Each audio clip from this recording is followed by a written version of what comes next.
वादग्रस्त एफसीआरए विधेयकाला शरद पवारांच्या राष्ट्रवादीचा विरोध, तर विधेयक लादू नका परत घ्या, खासदार सुप्रिया सुळेंची मागणी. कोरोना काळातल्या माझ्या फेसबुक लाईव्हवरून टीका, आता इंस्टाग्रामवरून सरकार चालतंय. पंतप्रधानांच्या व्हिडिओवरून उद्धव ठाकरेंचा टोला. तर खासदारांना भेटण्यास वेळ पण संसदेत यायला होत नाही, ठाकरेंचा घणाघात.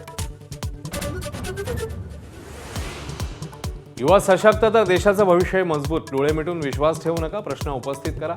IIT दिल्लीतल्या दीक्षांत समारंभात मोदींचं आवाहन. तुमच्या प्रत्येक निर्णयाचे देशावर काय परिणाम होतील हे तपासून पाहण्याचाही सल्ला. शरद पवारांचे खासदार सोमवारी पंतप्रधान मोदींची भेट घेणार. दुष्काळ सदृश परिस्थितीच्या अनुषंगाने भेट घेणार असल्याची माहिती. केंद्रीय गृहमंत्री अमित शहा 2 दिवसीय मुंबई दौऱ्यावर. NUCFDC कार्यालयाचं उद्घाटन. मुख्यमंत्री उपमुख्यमंत्र्यांची उपस्थिती. गुंगी गुडियावरील टीकेनंतर सुनेत्रा पवारांना फोन केला पण संपर्क झाला नाही. काँग्रेस प्रदेशाध्यक्ष हर्षवर्धन सपकाळांची माहिती. तर अपमान झाल्याचा कांगावा होत असल्याचा सपकाळांचा आरोप.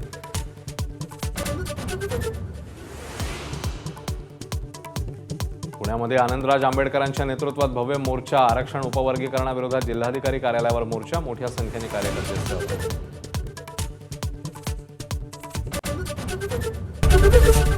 ABP माझा, उघडा डोळे बघा नीट.